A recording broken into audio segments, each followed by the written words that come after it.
ешбір мақалдан жар таңдауда ең маңызды мәселенің адамның сыртқы түр-тұлғасы мен тән сұлулығына байланысты емес екенін көреміз.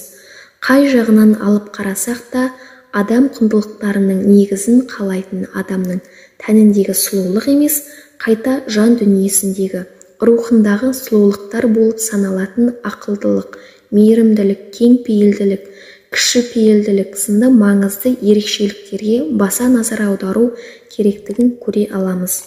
Бұған қоса, қазақ сонау қазақ болғаннан бері ата-бабамыздың діні болған ислам қағидаларының бұзылмауына сырттан қорған ретінде қабылданған 7 ададан қыз алмау сынды әлемнің ешбір ұлты мен ұлысында жоқ аз дәстүрімізді осы жар таңдаудың қағидаларының қатарына қосқанда тіптен жарасады. Демек, қанша жерден сұлу, ақылды, дәулетті,